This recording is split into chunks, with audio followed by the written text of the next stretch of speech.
Profundo es el amor de Cristo, más que el infierno y la maldad. Dejó su trono y su gloria para traernos hacia Él. Más ancho es el amor de Cristo que el foso que nos separó. Me alcanzó en mis tinieblas, solo en Él hay salvación. Más profundo que el mar, más allá del cielo está tu amor, me bastará. Más fuerte es el amor de Cristo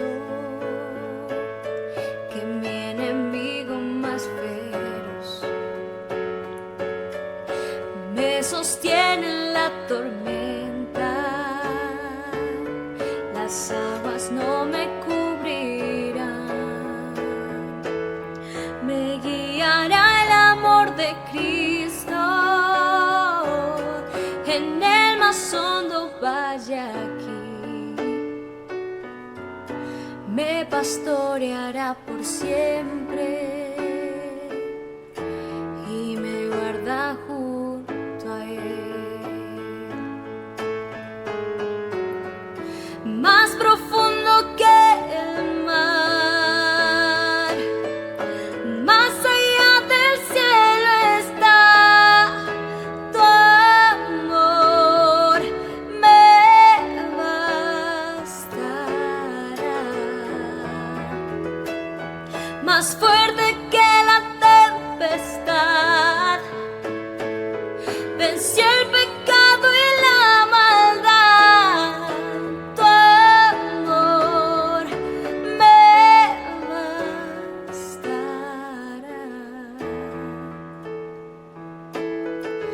Más dulce es el amor de Cristo, mientras más cerca estoy del fin. Disfrutaré su amor por siempre, ante su trono estaré. Me llenará el amor de Cristo al su rostro contemplar. Yo le amaré por siempre, su alabanza cantaré, su alabanza cantaré, su alabanza cantaré. Más profundo que el mar, más allá del cielo está tu amor, me bastará. Más fuerte que la tempestad, venció el pecado y la maldad. Tu amor me bastará.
cielo venga aquí como en el cielo, que el cielo venga aquí.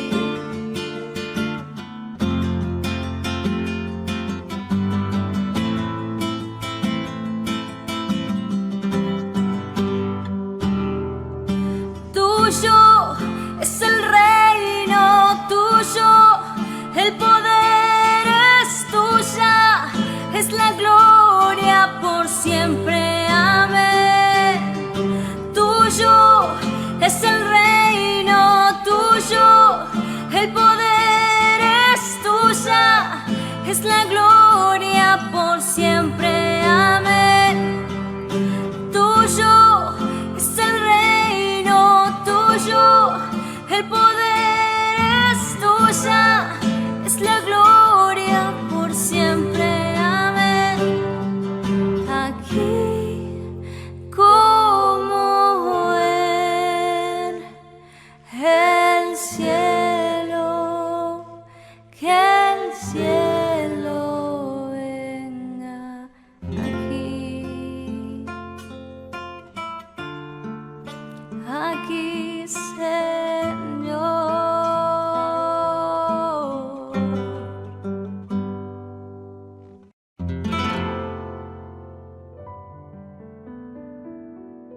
Saludos y bendiciones a cada uno de los que nuevamente están allí a través de estos medios digitales, en este caso a través de el canal en YouTube de la Iglesia Bautista Getsemaní. Bendiciones de cada uno de nosotros, los que estamos siempre sirviendo y trabajando al Señor en este ministerio de la enseñanza y la predicación, ¿sí? Bueno, sabemos que todavía seguimos en este tiempo excepcional, tiempo de pandemia, ¿sí? Un tiempo de emergencia sanitaria en donde hay que cumplir con ciertas normas y ciertos protocolos. Y entre ellos está el hecho de que no podemos congregarnos, ¿sí? No podemos estar todos juntos, como solíamos estar siempre, ¿sí? Juntos pero no revueltos, dicen. Pero bueno, en este tiempo es un tiempo de distanciamiento social, ¿sí? Sin embargo, nosotros sabemos que nosotros como hijos de Dios, más allá de cualquier distanciamiento social, nosotros podemos estar siempre unidos a través de un mismo espíritu, que es el espíritu de nuestro Dios, que es el espíritu de nuestro Señor. Vamos a empezar con una oración. Señor, queremos pedirte que tu palabra pueda llegar, Señor, a donde tú quieras y haga la obra que tú quieres lograr a través de ella, Señor. Que estés bendiciendo, Señor, que estés fortaleciendo, que estés animando, que estés enseñando, que estés exhortando, que sea tu espíritu, Señor, el que esté obrando en la vida de cada uno de los que pueden ver, pueden escuchar este video, Padre. Te damos gracias por esta posibilidad y te pedimos, Señor, que tu palabra sea bendecida. En el nombre de Jesús, amén. Bueno, vamos a continuar con la serie que habíamos iniciado, que nos planteaba una pregunta, ¿sí? La pregunta es si realmente somos cristianos, si realmente podemos considerarnos a nosotros cristianos. A simple vista puede parecer una pregunta un poco extraña, un poco rara, pero esta pregunta tiene que ver con que nosotros debemos hacernos una autoevaluación, ¿sí? Yo soy profesor y a mí me encanta evaluar, ¿sí? Pero muchas veces lo que nos cuesta a nosotros es evaluarnos a nosotros mismos, ¿sí? Y la palabra de Dios habla de esto como examinarnos a nosotros mismos para saber si estamos o no en la fe. Este estudio está basado en un libro que es el libro de Mike McKinley, que justamente se llama así, Soy verdaderamente cristiano. Con signo de pregunta, ¿soy verdaderamente cristiano? Ese es el título del libro, ¿sí? Y hemos visto diferentes puntos a lo largo de esta serie. Hemos visto que no eres cristiano simplemente porque digas serlo. No eres cristiano si no has nacido de nuevo. No eres cristiano solo porque te agrade Jesús. No eres cristiano si disfrutas de pecar. No eres cristiano si no perseveras hasta el fin. Y no eres cristiano si no amas a la gente, ¿sí? Hasta ahí hemos visto en esta serie de mensajes. Y hoy vamos a ver un punto más, vendría a ser el último de esta lista como de requisitos, y es que no eres cristiano si amas a tus posesiones, ¿sí? No eres cristiano si amas a tus posesiones materiales. Bueno, vamos a ver de qué se trata esto, ¿sí? Y vamos a empezar con una pregunta. La pregunta es, ¿para qué usamos nosotros nuestros brazos? ¿Sí? Bueno, nuestros brazos prácticamente los utilizamos para todo, ¿verdad? ¿Sí? Por ejemplo, para poder agarrar algún objeto, ¿sí? Para poder pasar las hojas de un libro, ¿sí? Utilizamos nuestros brazos prácticamente todo el tiempo, todo el día, desde que nos levantamos, para cambiarnos, para cepillarnos los dientes, para bañarnos, ¿sí? Para cocinar, para hacer diferentes actividades. Nosotros, para estar en la computadora, para escribir, ¿sí? Para mandar mensajitos a través del celular. Cada día y durante todo el día nosotros utilizamos nuestros brazos. De alguna manera podemos decir que dependemos de ellos. Y seguramente, si tuviéramos que vivir sin nuestros brazos, no sería muy agradable. Y sería bastante difícil. A pesar de que sabemos y conocemos que hay gente que vive sin sus brazos, ¿sí? Pero lo óptimo para el ser humano es poder contar con ellos, ¿sí?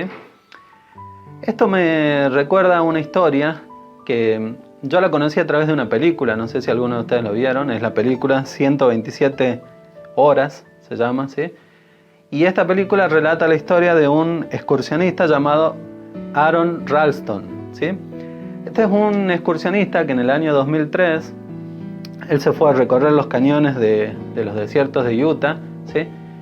Más específicamente estuvo en un cañón que se llama el Blue John Canyon, ¿sí? Fue a recorrerlo, pero fue solo.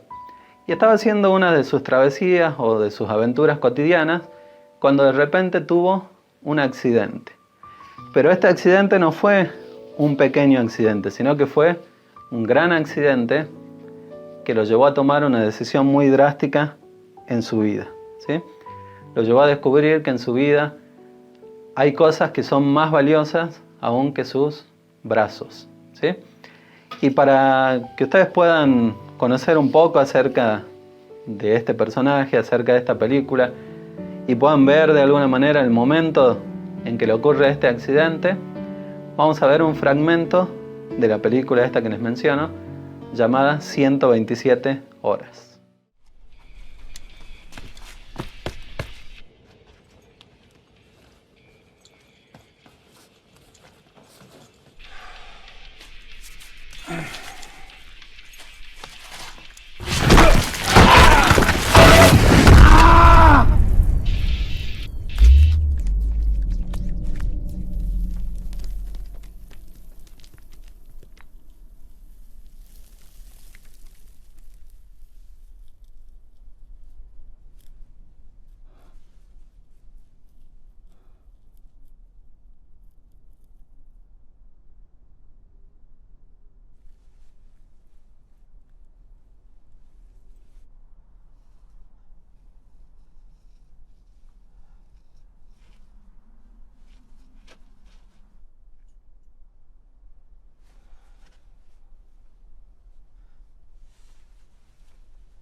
bastante terrible, ¿verdad? ¿Sí? A nadie le gustaría estar en una situación así. Lo que lo llevó a esta persona, esta situación, es a tomar una decisión muy drástica en su vida.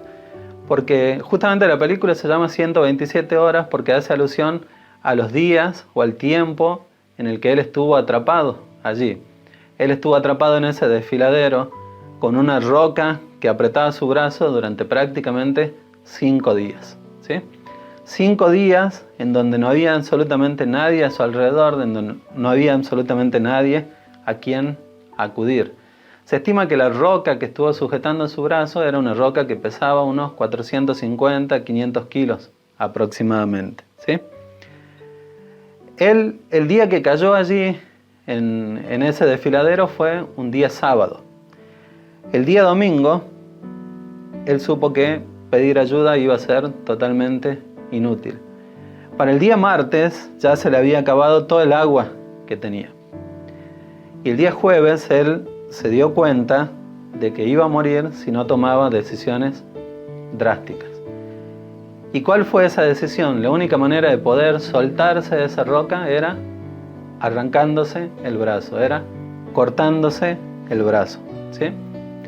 ¿Cómo se cortó el brazo? Bueno, eso lo van a tener que ver ustedes en la película, van a tener que buscar. Se la puede alquilar, creo, por Google Película, Google Play, ¿sí? Pero él tomó esa decisión, ¿sí? Hizo un torniquete con las correas de su mochila, ¿sí? Y con ese torniquete empezó a golpear contra las paredes, todo hasta fracturarse los brazos, ¿sí? Bueno, no sé si quieren que se lo cuente, algunos son medio... Igual se los cuento. Después tomó una navaja y con la navaja fue cortando poco a poco su piel, fue cortando los músculos, fue cortando los nervios y por último con unas pinzas directamente se terminó desgarrando y arrancándose el brazo, cortando los tendones. ¿Sí? A través de esta historia hay muchas lecciones que nosotros podemos aprender. Como por ejemplo que no tenemos que irnos solos a aventuras de ese tipo. ¿Sí? Pero hay algo más importante. Hay momentos en que la sabiduría nos va a llamar a nosotros a sacrificar algo muy valioso.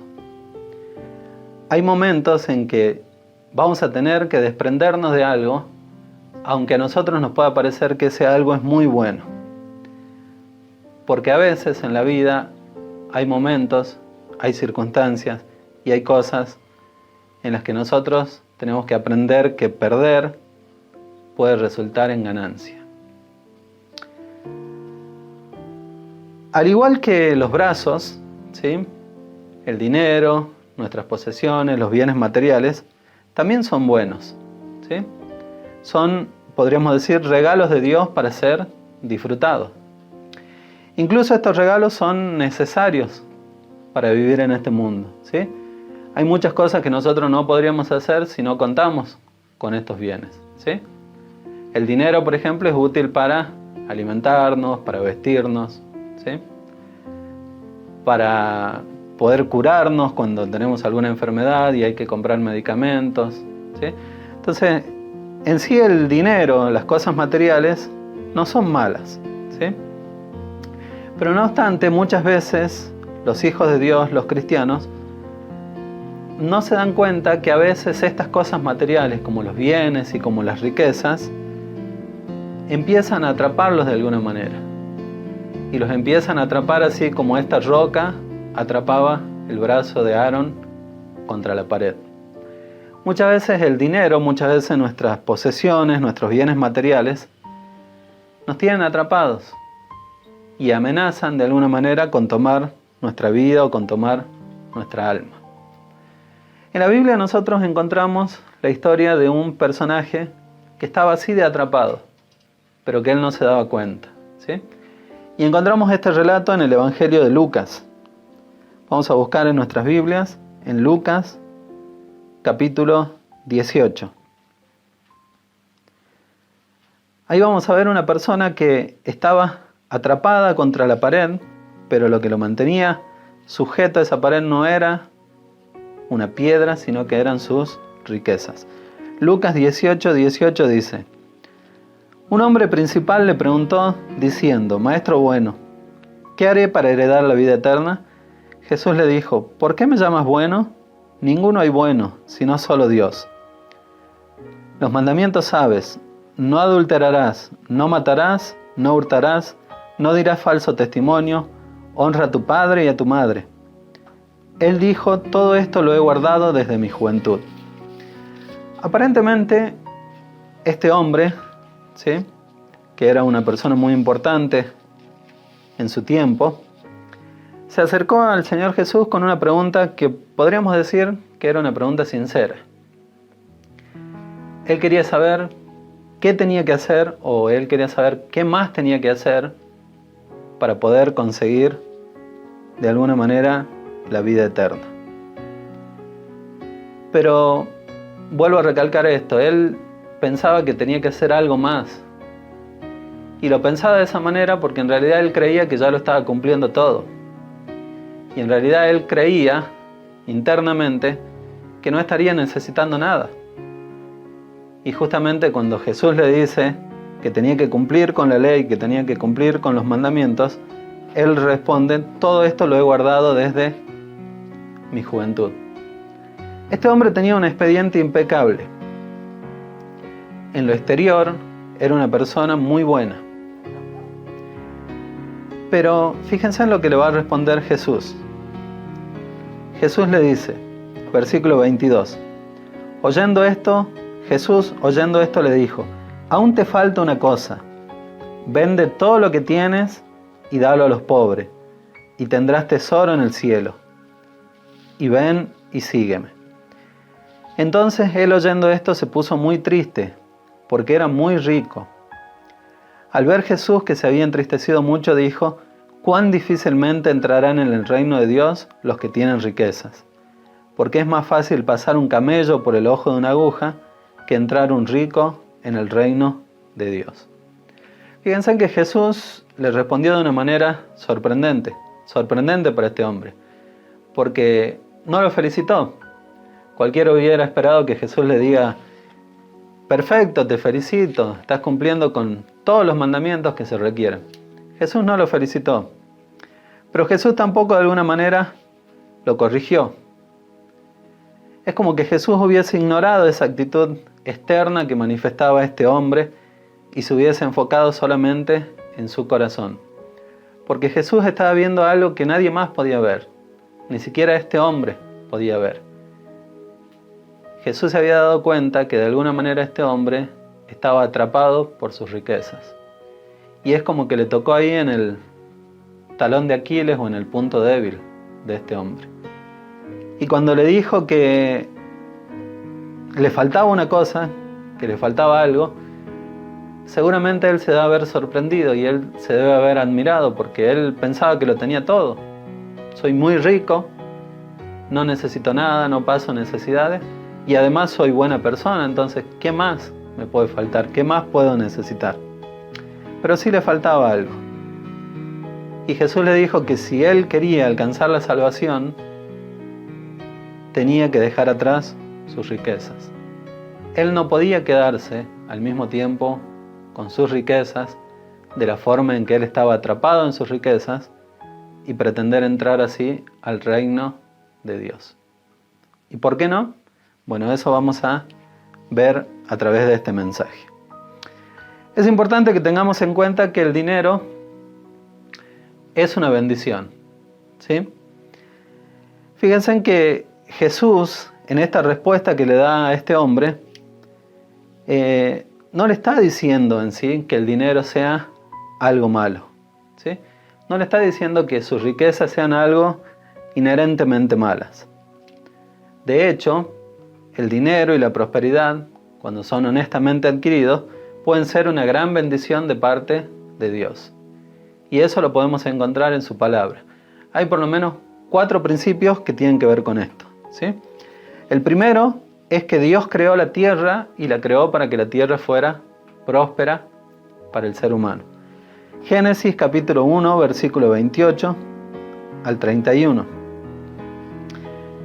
Dice así: y los bendijo Dios y les dijo: fructificad y multiplicaos, llenad la tierra y sojuzgadla, y señoread en los peces del mar, en las aves de los cielos, y en todas las bestias que se mueven sobre la tierra.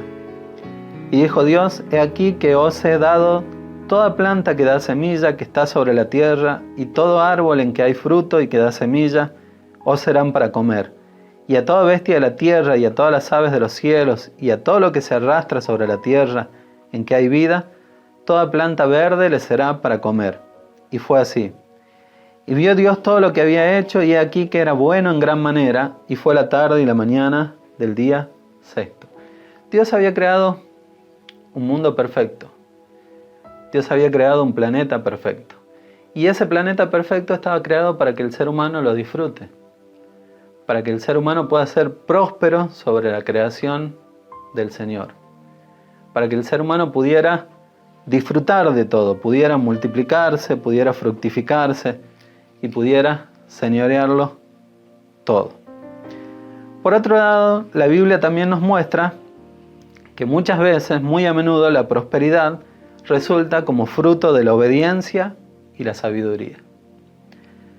Deuteronomio capítulo 7, versículo 12, vamos a leer desde el versículo 12 al 14, dice: y por haber oído estos decretos y haberlos guardado y puesto por obra, Jehová tu Dios guardará contigo el pacto y la misericordia que juró a tus padres, y te amará, te bendecirá y te multiplicará, y bendecirá el fruto de tu vientre y el fruto de la tierra, tu grano, tu mosto, tu aceite, la cría de tus vacas y los rebaños de tus ovejas, en la tierra que juró a tus padres que te daría. Bendito serás más que todos los pueblos, no habrá en ti varón ni hembra estéril, ni en tus ganados. Muchas veces la prosperidad en la Biblia aparece vinculada a la obediencia del hombre. Y Dios está dispuesto a prosperarte de una manera en que nada te falte, de una manera en que tengas todo lo necesario. Pero Dios también requiere de nosotros que seamos personas sabias y obedientes. Deuteronomio 8:18 dice: si no, acuérdate de Jehová tu Dios, porque Él te da el poder para hacer las riquezas, a fin de confirmar su pacto que juró a tus padres, como en este día. Dios puede darnos el poder para hacer riquezas, pero nuevamente no nos olvidemos que requiere de nosotros obediencia y sabiduría.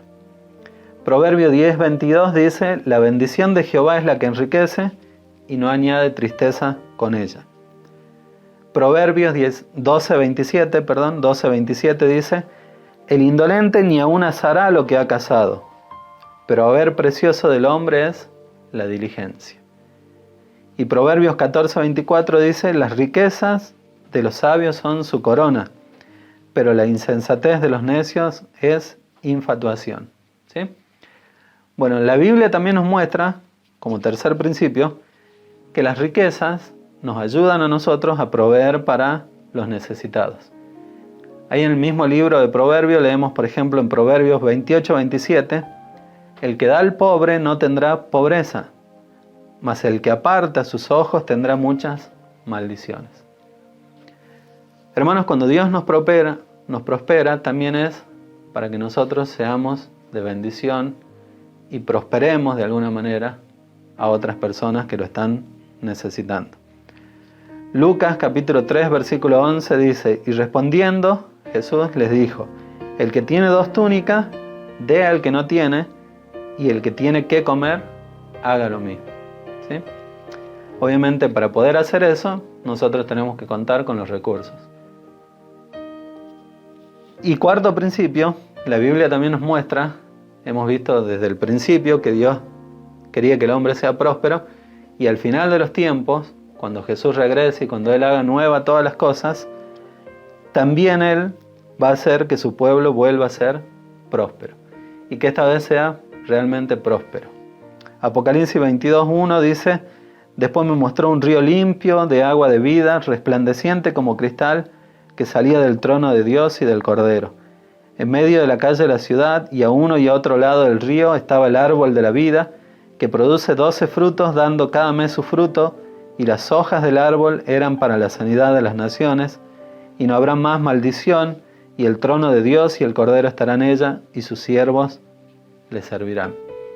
En el final de los tiempos, cuando nosotros nos encontremos con nuestro Señor Jesús, ya no va a haber más pobreza, ya no va a haber más necesidades, no va a haber más hambre, no va a haber más enfermedades.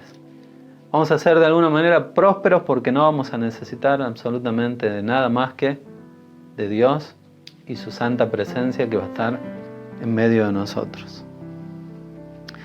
Entonces, todos nosotros comprendemos intuitivamente que el dinero puede ser una cosa buena, ¿sí? Había una canción que decía que el dinero no es todo, algo así, pero ¿cómo ayuda? Y es verdad, ¿sí? El dinero no tiene que ser lo más importante en nuestra vida, pero sabemos que necesitamos del dinero. Día a día necesitamos contar con dinero. El dinero es una bendición de Dios por la cual nosotros debemos estar agradecidos. Debemos estar agradecidos que Dios nos provee con el dinero que necesitamos para alimentarnos. Debemos estar agradecidos porque Dios nos provee el dinero cuando tenemos a nuestros hijos enfermos y necesitamos comprarles algún remedio. Él nos provee a través del dinero muchas bendiciones. Pero también es importante que tengamos en cuenta que así como el dinero es una bendición, para muchos puede convertirse en una trampa y puede tornarse en algo peligroso. Y esto es importante que lo sepamos. Esto prácticamente es algo de vida o muerte. En el mundo caído en el cual nosotros vivimos, que es muy diferente al Edén y que es muy diferente al cielo esperado y ansiado por nosotros, el dinero y las posesiones tienen un peligro latente. El hombre rico del que leíamos en el relato de Lucas, él estaba ciego ante este hecho. Él no se daba cuenta del peligro que corría por ir tras sus riquezas. Y el peligro es que nosotros somos tentados constantemente a hacer de las riquezas o a hacer de nuestras posesiones nuestros ídolos. Y muchas veces en lugar de confiar en Dios para nuestra felicidad, en vez de confiar en Dios para nuestra seguridad, confiamos en nuestras riquezas, en el dinero, en los bienes de los que nosotros disponemos. Muchas veces estamos más tiempo buscando llenarnos de posesiones que el tiempo que pasamos buscando a Dios. Y muchas veces nuestra vida se rige por esto, por querer conseguir más y más y más y más. Y cada vez buscamos o empezamos a buscar menos y menos y menos de Dios. Y eso es un gran peligro. Las riquezas nos tientan porque ellas nos ofrecen seguridad, nos ofrecen significado, muchas veces ofrecen reconocimiento, satisfacción, pero son solamente cosas temporales y pasajeras, que en el momento real en que nosotros nos tengamos que encontrar con Dios, no van a valer absolutamente nada. Es por eso que Jesús les advirtió a sus discípulos que para los ricos sería más difícil entrar al reino de Dios. Pero fíjense también lo que nos enseña Jesús a través del Evangelio de Lucas. Vamos a leer ahora Lucas capítulo 12, desde el versículo 15 al 21. Lucas capítulo 12, versículo 15, dice: Y les dijo: Mirad y guardaos de toda avaricia, porque la vida del hombre no consiste en la abundancia de los bienes que posee. También les refirió una parábola diciendo: La heredad de un hombre rico había producido mucho, y él pensaba dentro de sí diciendo: ¿Qué haré? Porque no tengo dónde guardar mis frutos. Y dijo: Esto haré, derribaré mis graneros y los edificaré mayores, y allí guardaré todos mis frutos y mis bienes.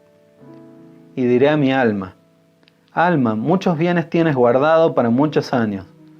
Repósate, come, bebe, regocíjate. Pero Dios le dijo: Necio, esta noche vienen a pedirte tu alma, y lo que has provisto, ¿de quién será? Así es el que hace para sí tesoro y no es rico para con Dios. Este hombre humanamente era un hombre sabio. seguramente si hubiese estado en estos tiempos, hubiese sido portada de las principales revistas económicas, de las revistas como Forbes y otras. Hubiese sido admirado y quizás hasta se hubiese enseñado en algunas escuelas, colegios, acerca de la forma en que este hombre administraba y consiguió multiplicar sus bienes y sus riquezas. Y él pensaba que estaba actuando con sagacidad, que estaba actuando sabiamente. Y pretendía cosas que en realidad no suenan malas. Y él decía, bueno, tengo de todo, ahora me voy a dedicar a comer, beber, ser feliz. ¿Sí? No suena mala la idea. Pero el final de la historia nos muestra que la vida no consiste solamente en esas cosas. Y el final de la historia nos muestra también que la vida no termina acá, en esta tierra. Al final de esta historia, este hombre muere. Y Dios demanda su vida. Y los graneros llenos que él tiene no son muy útiles cuando viene el juicio de Dios. Este hombre parecía un astuto hombre de negocios, pero terminó siendo un necio.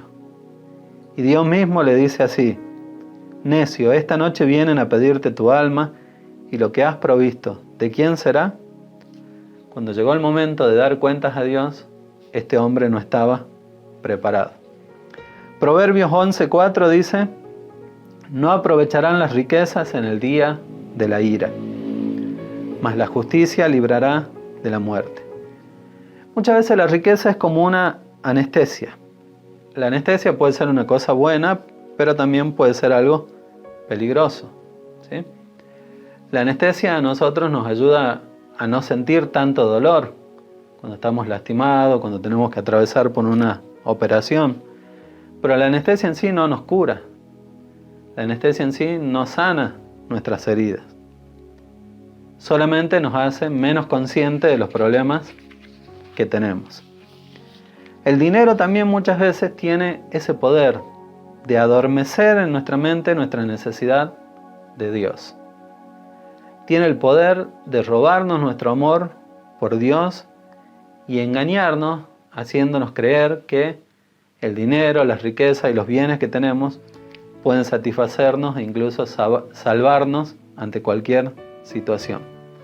Pero fíjense en lo que el apóstol Pablo le dice a Timoteo, 1 Timoteo 6:10, porque raíz de todos los males es el amor al dinero, el cual, codiciando algunos, se extraviaron de la fe y fueron traspasados de muchos dolores. Raíz de todos los males no es en sí el dinero. Raíz de todos los males es el amor al dinero. Es la idolatría al dinero. Es hacer de alguna manera del dinero tu Dios. Y ese es el dilema que a veces se presenta. Este es el dilema de los dos señores, en donde nosotros tenemos que elegir. Es tan peligroso ese amor al dinero que Jesús lo describe al dinero como uno de los principales usurpadores, o que pretenden de alguna manera ser usurpadores del trono de Dios. Porque el dinero se presenta a sí mismo como un posible salvador, ofreciendo felicidad, satisfacción a través de la comodidad y de la facilidad. Pero fíjense en lo que dice Lucas capítulo 16, versículo 13. Lucas 16, 13.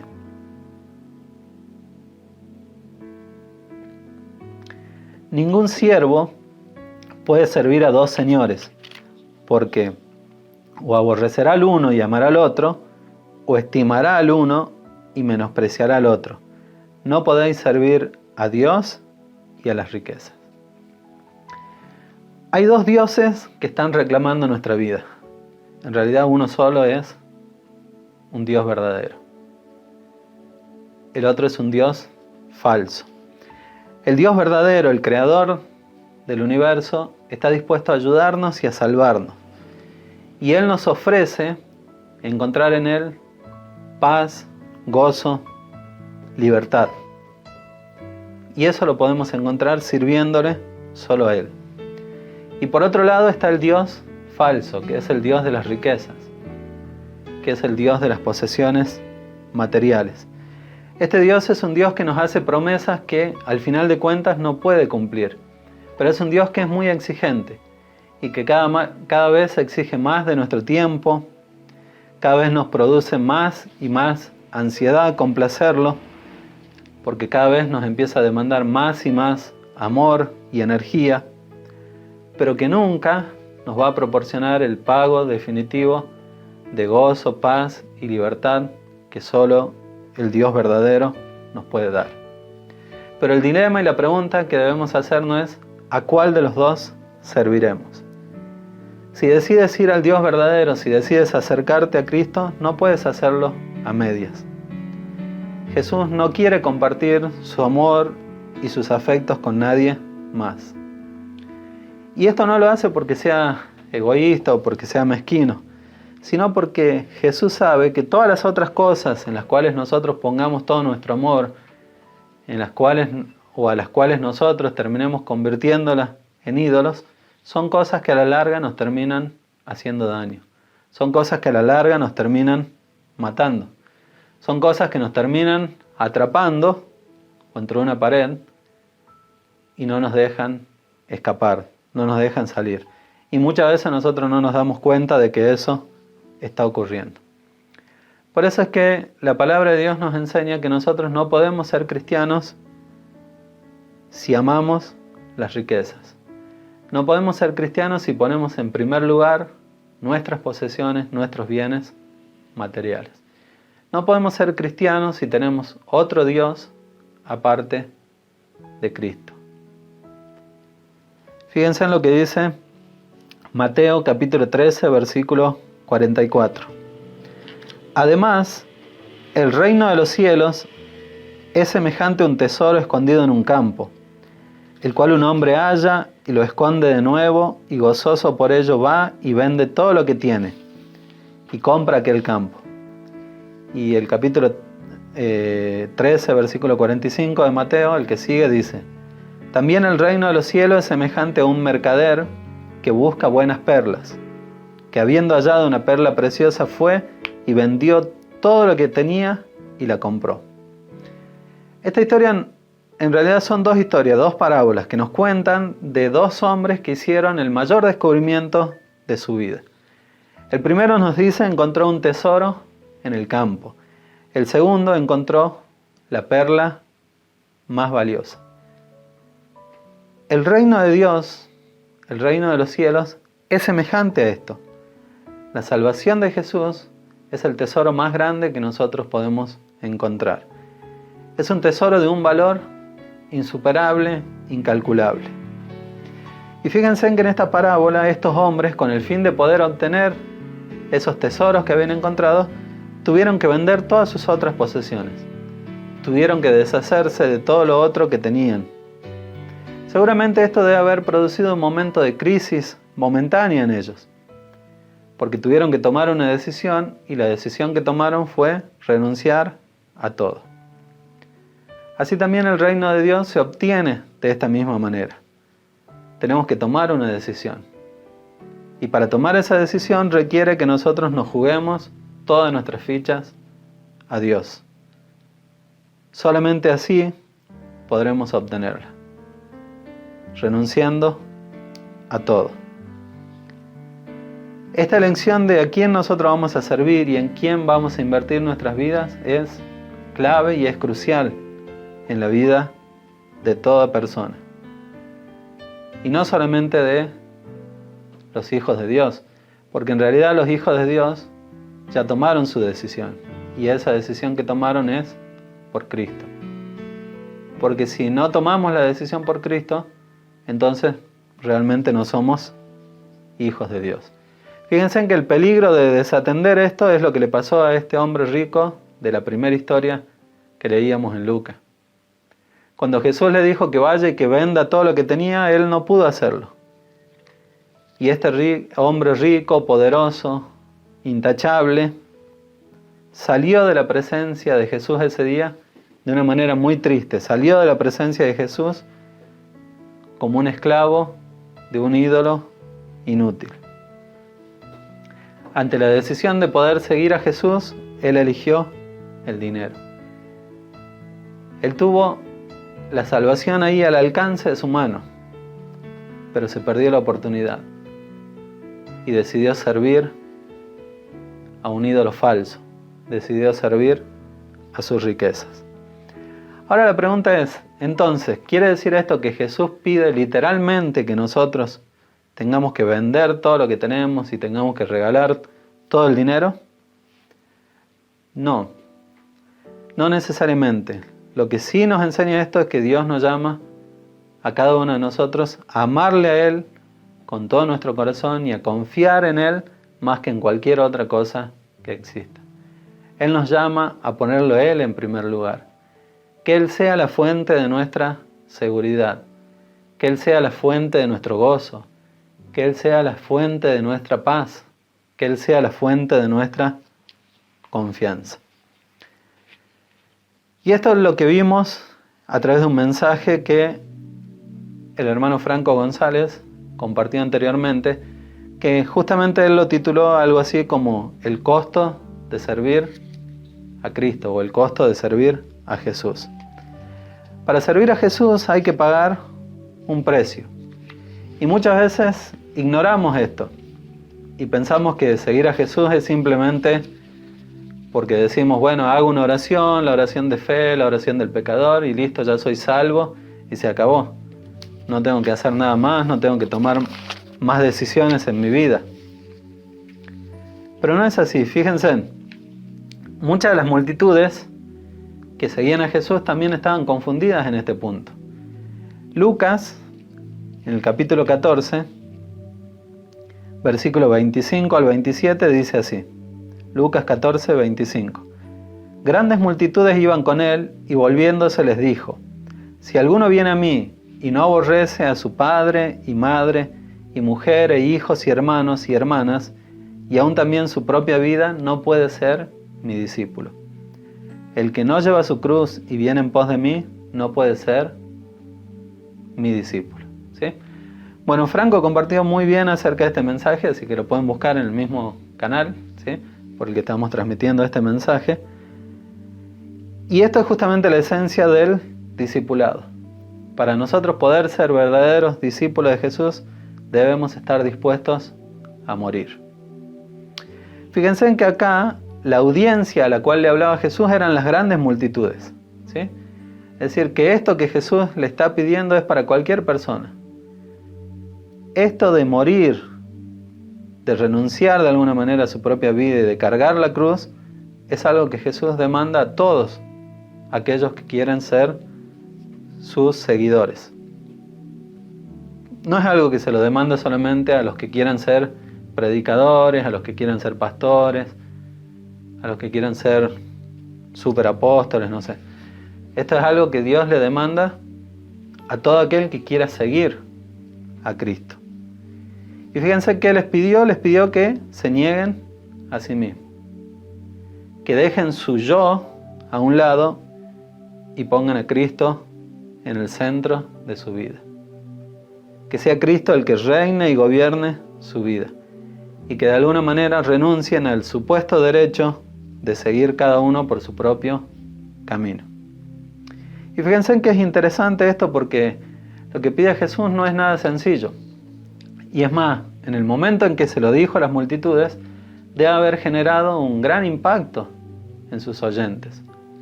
Porque Jesús le dice, el que no lleva su cruz y viene en pos de mí no puede ser mi discípulo. Hablar de la cruz en este momento era algo prácticamente terrorífico para quienes estaban escuchando. Porque la cruz era uno de los instrumentos más crueles de tortura, sufrimiento y muerte que existía en este momento para el pueblo de Israel. Entonces, cuando ellos pensaban en la cruz, deben haber sentido, no sé, repugnancia o como algo que no querían ni siquiera imaginarse de tener que estar cargando una cruz. Ellos sabían que llevar la cruz era un viaje sin retorno. Ahora bien, Jesús tampoco está hablando aquí de que tenemos que morir literalmente, ¿sí? No está hablando de que tenemos que ir y crucificarnos, ¿sí? Colgarnos y clavarnos, como hay algunos que lo hacen, ¿no? Lo toman literalmente, pero Jesús no nos pide literalmente que tengamos que hacer ese sacrificio cruel. Él lo que está pidiendo es de que tenemos que morir a nuestra antigua forma de vivir. Que tenemos que morir a nuestros antiguos hábitos, a nuestras antiguas conductas. Que tenemos que morir a todo aquello que desagrada a Dios. Ahora fíjense y tengan presente esto. Cualquiera que alguna vez les haya dicho que ser cristiano no requiere nada más que decir unas pocas palabras o hacer una oración, esa persona estaba totalmente equivocada.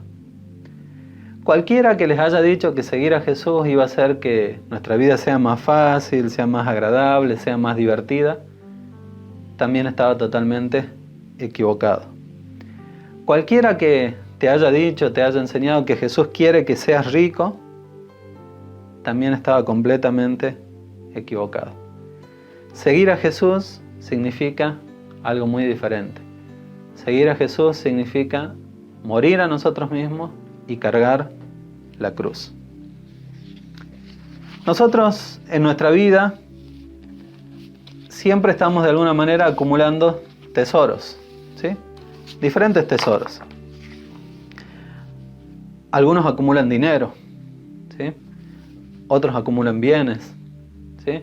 Propiedades, autos. Otros acumulan títulos, ¿sí? Otros acumulan joyas, otros acumulan chapitas. La gente hace tesoro de diversas cosas, ¿sí? Y hay cosas que quizás para muchos no tiene valor, pero para algunas personas eso tiene un valor incalculable. Ahora bien, nosotros tenemos que tener cuidado con esas cosas. No está mal que nosotros busquemos esas cosas. No está mal que tengamos dinero, no está mal que tengamos propiedades, no está mal que tengamos autos, no está mal que tengamos estudios, no está mal que juntemos chapitas. Lo que está mal es que nosotros hagamos de esas cosas nuestro ídolo. Lo que está mal es que nosotros pongamos en primer lugar esas cosas antes que a Dios. Nuestra salvación no tiene que ver con nuestra cuenta bancaria. Tener dinero no es pecado. Y tampoco es que es una virtud ser pobre y estar en la ruina, ¿sí? Porque hay gente pobre que también es tan esclava del dinero como mucha gente rica. Lo importante es que sepamos discernir qué amor controla nuestra vida, ¿sí? ¿El amor a Dios o el amor al dinero? ¿El amor a Cristo o el amor a nuestras posesiones? ¿Qué amor nos controla? ¿El amor a servir a nuestro Señor y Salvador? ¿El amor a buscar extender su reino aquí en la tierra? ¿El amor a ayudar a los necesitados, al cuidado de los pobres? ¿O el amor a autocomplacernos y llenarnos de bienes, de lujos, muchas veces innecesarios? ¿Qué tipo de tesoro estamos acumulando nosotros aquí en la tierra? Fíjense en lo que dice en Lucas 13:23. Y con esto vamos a ir terminando. Vended lo que poseéis y dad limosna.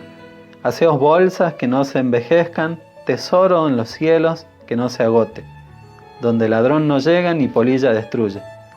Porque donde está vuestro tesoro, allí estará también vuestro corazón. Jesús nos dice que nosotros debemos invertir todo en Él. Todo lo demás va a ser un desastre. Todo lo demás va a ser una torre que se va a desplomar fácilmente. Pero cuando nosotros nos centremos en Él y en su obra, eso no se va a poder destruir nunca. Dice el versículo 34, donde está vuestro tesoro, allí estará también vuestro corazón.